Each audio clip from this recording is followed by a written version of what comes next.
एक बार गिद्धों का झुंड उड़ता उड़ता एक टापू पर पहुंचा। वह टापू समुद्र के बीचों बीच स्थित था। वहां ढेर सारी मछलियां, मेंढक और समुद्री जीव थे।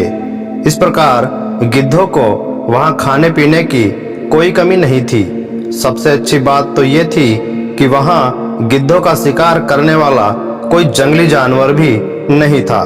गिद्ध वहां बहुत खुशी थे। इतना आराम का जीवन उन्होंने पहले देखा नहीं था। उस झुंड में अधिकांश गिद्ध युवा थे।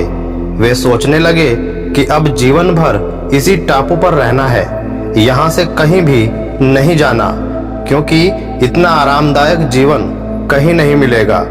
लेकिन उन सब के बीच एक बूढ़ा गिद्ध मौजूद था। वह जब युवा गिद्धों को देखता तो चिंता में पड़ जाता। वह सोचता कि यहाँ के आरामदायक जीवन का इन युवा गिद्धों पर क्या असर पड़ेगा। क्या ये वास्तविक जीवन का अर्थ समझ पाएंगे? यहाँ इनके सामने किसी प्रकार की चुनौती नहीं है। ऐसे में जब किसी मुसीबत का सामना इनको करना पड़ेगा या कभी मुसीबत इनके सामने आ गई तो ये कैसे उसका मुकाबला करेंगे? बहुत सोचने के बाद एक दिन बूढ़े गिद्ध ने सभी गिद्धों की सभा बुलाई। अपनी चिंता जताते हुए वह सबसे बोला, इस टापू में रहते हुए हमें बहुत दिन हो गए हैं। मेरे विचार से अब हमें वापस उसी जंगल में चलना चाहिए जहां से हम आए हैं। यहाँ हम बिना चुनौती का जीवन जी रहे हैं। ऐसे में हम कभी भी मुसीबत के लिए तैयार नहीं हो पाएंगे। युवा गिद्धों ने उसकी बात सुनकर भी अनसुनी कर दी।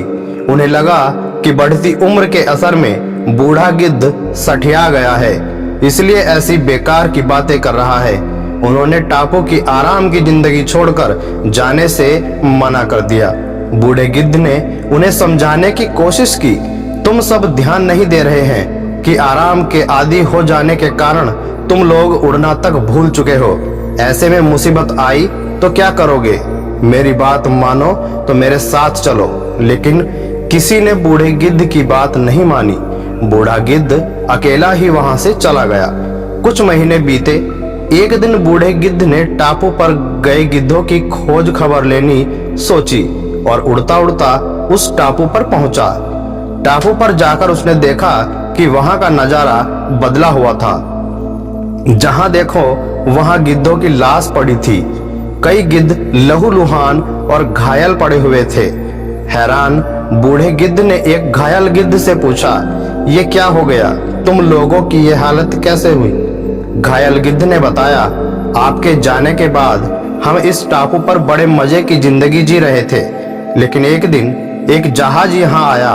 उस जहाज से यहाँ चीते छोड़ दिए गए। शुरू में तो उन चीतों ने हमें कुछ नहीं कहा, लेकिन कुछ दिनों बाद जब उन्हें आभास हुआ कि हम उड़ना भूल चुके हैं, हमारे पंजे और नाखून इतने कमजोर पड़ गए हैं कि हम तो किसी पर हमला भी नहीं कर सकते और न ही अपना बचाव कर सकते हैं, तो उन्होंने हमें एक एक कर मार कर खाना शुरू कर दिया।